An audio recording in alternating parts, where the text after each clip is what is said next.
Trêve internationale en place, débrief du week-end sur les plus grands matchs en Europe, en commençant par le match Villarreal Madrid, passant par Paris Saint-Germain et Olympique de Marseille, sans pour autant oublier le match entre Chelsea et Arsenal, et finir avec ce grand match où le Barça a résumé le match en 25 minutes. Barça contre l'Atlético. Salam la famille, amis internautes, fidèles téléspectateurs de Nguiss Actu Sport. Bienvenue dans votre chaîne qui traite toutes les actualités sportives, Nguiss Actu Sport.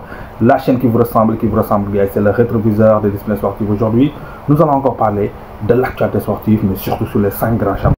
Franchement, entre vous et moi, top performance de la part des sous-marins jaunes, le Villarreal de Pape Gueye, il a été aussi énorme sur ce match. Et on peut dire que le football espagnol correspond au jeu de Pape Gueye. Pape Gueye, depuis qu'il est au Villarreal, bu len faté né démon na pré fi nga xamné ni moy Séville, et xamna né sax fofu lako Villarreal gissé pour mën ko recruter. Villarreal nek di def une très belle saison parce qu'actuellement 4 sur les 5 premières équipes de la Liga don défier ki nga xamné ni mom moy Real Madrid. Real Madrid jogu won ci un match bo xamné très percutant en Champions League face à l'Atlético Madrid.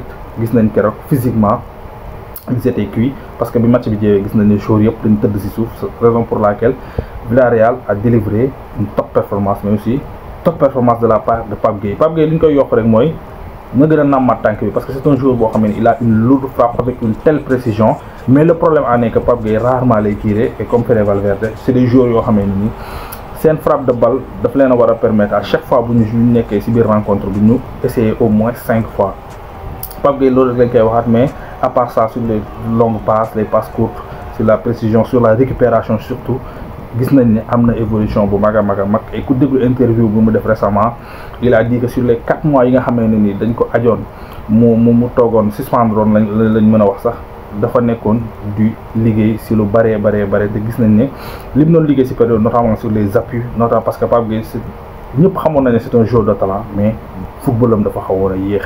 Te gis nañ léegi bon yéexaay bi dëñul sax trop, mais gis nañ ne amélioré na bu baax a baax sur les appuis, mais aussi xam nga si clairvoyance bi si jeu bi, parce que xam nañ ne am na talent bi. Bu amee loolu rek foog naa après li des daf koy dem jëli. Mais par contre sur le dénouement du match, Real a été dominé, mais sur ay coups de massue yoo xam ne am na ko si biir match bi, notamment Kylian Mbappé bi nga xam ne nii il a sorti encore le grand jeu, parce que Real, comme on dit souvent, c'est pas une équipe dominatrice, chaque fois de garder le ballon et tout, mais chaque fois aussi il se repose sur les individualités. Et individualités aussi gagné, et c'était le cas avec Kylian Mbappé sur 2 occasions qui n'étaient pas évidentes d'ailleurs, surtout sur le deuxième but, mais il a su marquer les 2 buts qu'il faut, permettre à Real Madrid de jël les 3 points, mais difficilement parce que c'est une deuxième période bi Real xawoon na solo trop, mais malgré tout jël na li nga xam ne ci 3 points bi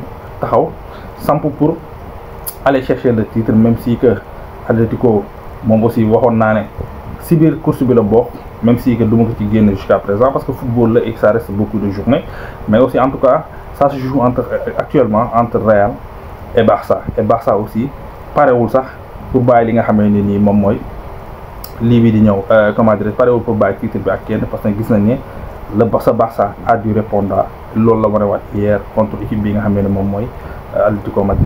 Ce Barça a dû répondre parce que ils ont résumé le match face à l'Atlético en 25 minutes. Ils ont marqué 4 buts alors qu'ils étaient menés 2 buts à 0 en première période. Et Barça, mine de rien, ils ont marqué 75 buts en Liga, presque 3 buts, 2,77 ratio de buts par match, presque 3 buts par match on peut dire. Et ça c'est stratosphérique. Même le super sub Ferran Torres, longtemps décrié, amène le grand jeu. À chaque fois qu'il entre, il apporte quelque chose.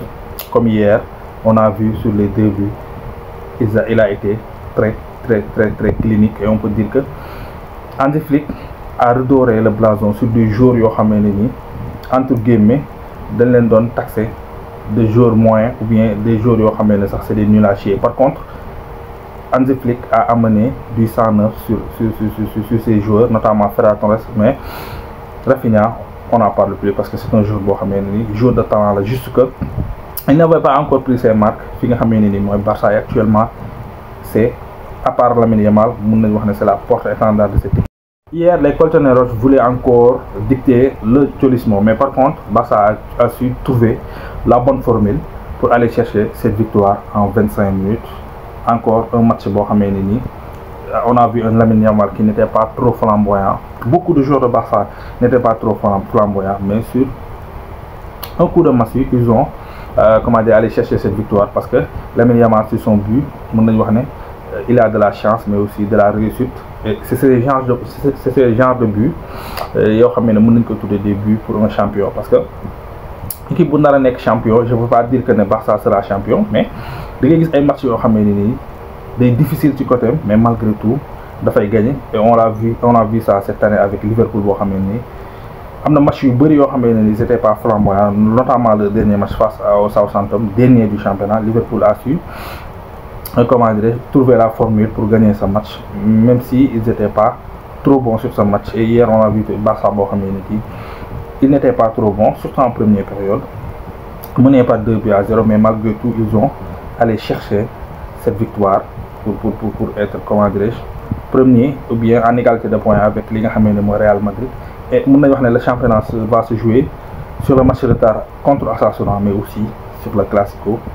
Si une fois que les deux équipes entre-temps défendent les faut pas ci biir championnat, parce que gis nañ à chaque fois dañuy am défaite yoo xam ne ni kenn xaaru ko, notamment Barça, notamment Real, mais aussi Atletico.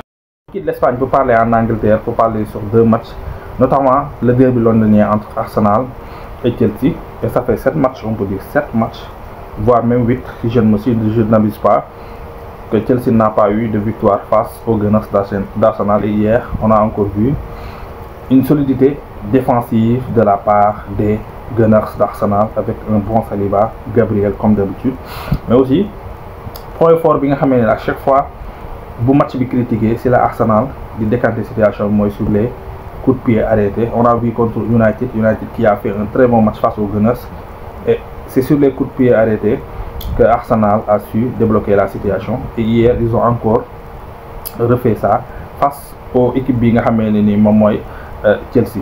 On a vu que depuis bi nga xamee ni Cole Palmer nekkatul en son niveau, on a vu équipe boo xamee ni dafa baisser de rythme, mais aussi joueur bi nga xamee ni moo doon permettre aux autres de briller, mais Nicolas Jackson aussi depuis sa blessure Chelsea n'y est plus. En tout cas buñ koy actuellement c'est la meilleure équipe, on peut dire, avec United mën nañu wax ne c'est la meilleure équipe si compétition yi ñuy jouer, alors que foofu sax du seen place, parce que Chelsea normalement conférence League parce que c'est la meilleure équipe là-bas. Ce qui est grave, Chelsea est couru par beaucoup d'équipes pour la place en Champions League, notamment Bournemouth, Brighton, Fulham, Newcastle. Toutes ces équipes ont des ambitions pour aller jouer la Champions League, alors que Chelsea n'est pas loin d'eux sur la différence de points. En tout cas, Chelsea doit retrouver son niveau d'attente pour essayer de garder le cap pour aller jouer la Champions League, parce que sinon des équipes comme Brighton, des équipes aussi comme Newcastle, d'ailleurs qui a gagné hier sa finale, on va revenir là-dessus, c'est des équipes qui ont Bournemouth aussi, Fulham, c'est des équipes qui ont chercher la place pour jouer la Champions League. Et il y a des équipes qui peuvent permettre de chercher l'autre. En tout cas, Chelsea doit rehausser le niveau pour essayer de garder le cap pour jouer les Champions. Après le derby londonien, place à la finale de la Carabao Cup qui est opposée entre Liverpool face au Newcastle, les Magpies. Hier, on a vu franchement, on a vu une équipe. Il y a de cela 2 semaines, on parlait de la propagande pour Salah Ballon d'Or, mais actuellement sur les 3 derniers matchs, Salah n'est plus le Salah de janvier, février, octobre, novembre. On ne sait pas ce qui s'est passé, mais Bolen Bayechel, sur les très grands matchs, à part les matchs de Premier League, Salah nous déçoit tout le temps. On ne sait pas le pourquoi, mais en tout cas, il nous déçoit tout le temps. Sur 3 matchs, Salah ne fait pas de très bonnes choses sur le terrain. Hier, moi je vois que Arne Slot devrait tourner l'équipe, parce que tu ne peux pas jouer Paris Saint-Germain sur les 2 matchs, tu as été dominé. Et peut-être sur la première match, tu as une chance de gagner par 1-0. Et tout le monde disait que Paris a la chance de te gagner à domicile. et c'est le cas d'ailleurs. Pourquoi pas tourner, parce qu'on a vu Chiesa lorsqu'il est entré, comment dirais-je, il a apporté quelque chose. Curtis Jones, sur sa première action, il a été dangereux. Pourquoi pas Nunez, comment dire, Curtis Jones, mais aussi joueur bi nga xamné ni moy Chiesa pour tourner l'équipe, apporter du 109. Et bu ñu jouer ba ci kanam nga indi ñi nga xamné ni mom moy les Cador, notamment les Szoboszlai, les Mohamed Salah, Diego Jota, surtout Jota aussi. Jota sur les 3 matchs, il insiste sur lui. Jota ne donne pas satisfaction. Ville sur ses performances, comme son compatriote Mohamed Salah, mais aussi top performance de la part des Magpies avec Joelinton. Vous l'avez fait, Joelinton, attaquant à l'Allemagne, mais il a été replacé comme joueur qui a joué au milieu de terrain, puissance athlétique, volume de jeu stratosphérique, mais aussi très bon sur le duel. Et hier, il a montré encore. Comment dirais-je, c'est un très bon joueur qui mérite d'être replacé sur le milieu de terrain. Mais par contre, l'erreur sur le premier but, un joueur qui fait 2 mètres.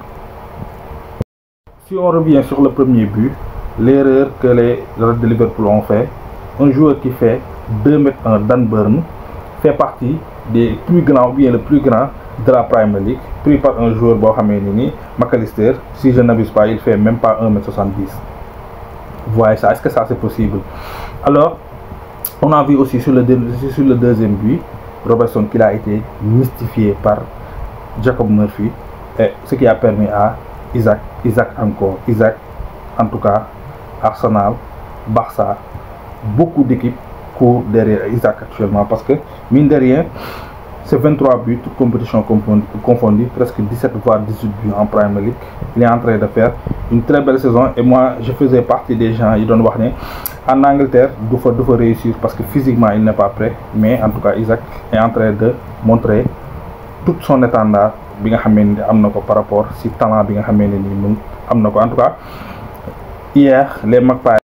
en tout cas hier les Magpies ont cassé la malédiction de 55 ans, parce que 55 ans jëluñu woon li nga xamee ne nii moom mooy compétition majeure, et hier ils ont pris la Carabao Cup. Mais en tout cas Isaac fera partie des joueurs les plus plébiscités si mercato bii di ñëw. Mais aussi j'ai entendu des rumeurs en disant que Atlético Madrid dafa bëgg ki nga xamee ne ni moom mooy Darwin Núñez, et si une fois que Darwin Núñez ñëw, soit Sorloth va sauter, ou bien Julián Álvarez, surtout Julián Álvarez bi nga xam ne dañ ko jëndee woon 90 millions d'euros si je ne me trompe pas. Et pourquoi pas Julián Álvarez pour équipe bi nga xam ne ni mooy Barça, parce que Barça je sais que ils vont pas encore repartir avec équipe bi avec ki nga xam ne moom mooy Lewandowski, même si que Lewandowski hier nous a encore montré que c'est un joueur de talent, mais parfois ça reste pour Lewandowski, et peut-être Lewandowski mën na ñëwaat déwén pour Super Sub, parce que d'ailleurs prolongé pour 1 an, mais il faut que Barça wut un attaquant de pointe pour Julián Álvarez. Je sais pas nag ba xam Atlético bu koy jaay, parce que bu ko jëndee 90 millions d'euros ak saison bi Julián Álvarez nekk di def, est-ce que Barça aura les épaules pour aller chercher ce joueur? Pourquoi pas aussi aller chercher le joueur bi nga xam ne mooy Isaac, parce que Isaac c'est un très bon attaquant, te ci championnat fii la jóge, championnat comment dire espagnol bi la jóge, c'est un ancien de Real Sociedad. Actuellement c'est fini pour Liverpool, parce que Liverpool l'année dernière au même stade de la saison mi ngi nekkoon ci 4 tablettes, du jour au lendemain mu perdre yëpp. Cette année c'était la même chose, du jour au lendemain mu perdre 3 yi mu dese ko benn. Je sais pas ba xam dina am les épaules pour garder 12 points de différence yi am ak Arsenal, mais ce qui est sûr mooy su Arne Slot regroupé waatul groupe bi, il risque comment dirais-je de perdre le pédale, et loolu dina nekk loo xamee ne nii lu graaw lay nekk. Et ce qui est sûr aussi, mais c'est fort probable année bi su jeexee y aura des départs, parce que peut-être bu ñu defoon tey quadruplé wala triplé dina tax yenn jours yi mën a toog, mais si su fekkee ne tey saison bi dafa demee nii mu desale lu du Premier League, même si que nekk na trophée boo xam ne trophée bu majeur la, liñ ci am dina bëri trop, mais beneen bi si topp mooy jours yi am na jours yoo xam ne moom cette année dañuy quitter li nga xam ne nii moom mooy club. On termine en France pour parler du classique entre l'Olympique de Marseille face au Paris Saint-Germain. D'ailleurs c'est Paris qui recevait Olympique de Marseille, mais je vais rejoindre les propos de De Zerbi, le coach marseillais, qui dit que pour man fii amatul classique quoi, parce que y a une grande différence entre les deux équipes, notamment sur l'effectif, comment dirais-je, la valeur intrinsèque des joueurs, mais beneen bu stop en termes comment dirais-je de budget. Paris est loin par rapport à l'équipe Marseille, même si que Marseille parfois mu for ay victoire ci Paris, mais gis nañ ne foofu classico am quoi, parce que classico pour moi il faut que ñaari équipe yi tolloo niveau. Beneen bi ci topp mooy aussi ñu mën a rivaliser sur le terrain, parce que rivalité bi bu nekk ci biti aussi te mënul nekk sur le terrain, pour man classico amatu fa. te gis nañ ne Paris à chaque fois dafay dicter li nga xamee ne ni mooy loi am ci kanamu équipe bi mooy Marseille, rawatina sax Ligue 1 bi, parce que Paris jusqu'à présent reste la seule équipe invaincue mën nañ waxee ne ni en championnat, parce que tamit mën nañ wax ne Ligue des Champions am na fa ay défaites, mais en championnat Paris reste la seule équipe invaincue. Jusque là c'est 21 victoires avec des matchs nuls, mais pas de défaite jusqu'à présent, avec un Dembélé boo xam ne ni le joueur le plus décisif depuis le mois de janvier 2025.